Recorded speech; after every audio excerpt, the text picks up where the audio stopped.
The Walter Sisulu University here in the Eastern Cape says it's all systems go for the 2023 academic year, but issues of funding remains a challenge as NSFAS hasn't confirmed whether they'll be funding students, whether returning or first-time students this year. So that's where we are seated now, waiting for NSFAS to give the go-ahead on funding. You'd recall that 70% of the student population at this institution relies on NSFAS for funding. Let's bring in the academic registrar here at the institution, Dr.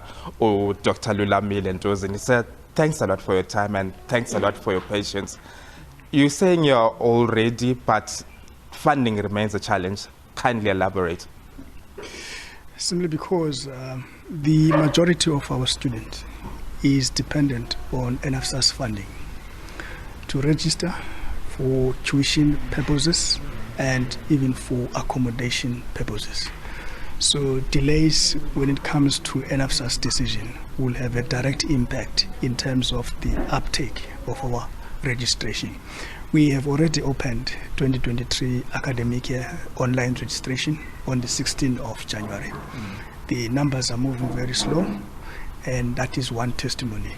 But as a university, we are part of other universities engaging NSFAS to speedily resolve decisions of funding award to our students, whether prospective or currently students. Would you say you've applied enough pressure, and when was NSFAS supposed to have confirmed this funding for this academic year? They have communicated with various universities that by this week they should be somewhere in terms of releasing their decisions. It's in writing, so we expect to see that movement.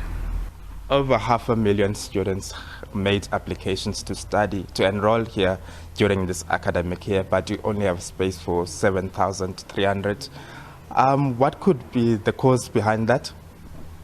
There are requirements for all universities, which we sign a contract with DHET in terms of first-year students that we can take each year. As a university, we have a contract of 7,300 to take this year as part of enrollment and funded enrollment by DHET. It's a requirement. Another popular challenge during this time is walk-ins.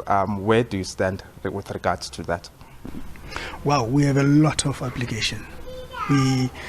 Out of that 508,236 applications we received, we have provisionally accepted 120,849. And to date, we have given an admission status to 5,277 first-year students, targeting in the space of 7,300. So by this week, we should be done with our admissions. The issue of walk-ins is always the case in a number of universities, but we don't anticipate that at WSU, given the number of applications we have. If it does, we normally communicate via our website for the available spaces of that particular qualification, which we doubt that we'll have it this year. And accommodation in all your campuses, is all that underway too? Is all going well there? We are good to go there because it is linked to funding, because we place to our student accommodation students that are funded.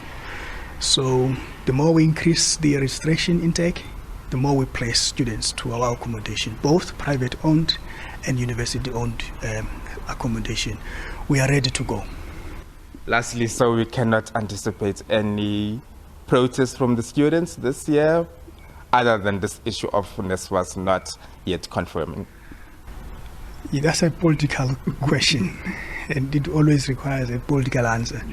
It's always dependent on political demands by students, of which the university is a highly engaged university. We'll engage our students, attempt to resolve whatever demands they place in front of management.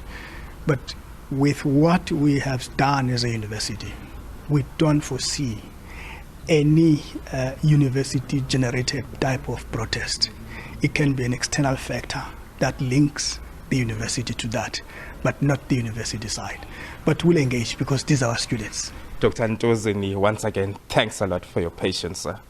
Thank you very much, sir. Well, that was Dr. Lulamile Ntozini, the academic registrar here at the Walter Sisulu University, saying that from their side and end is that all is going well. It's just that this confirmation from NSFAS that the students they can take so that registration can go ahead.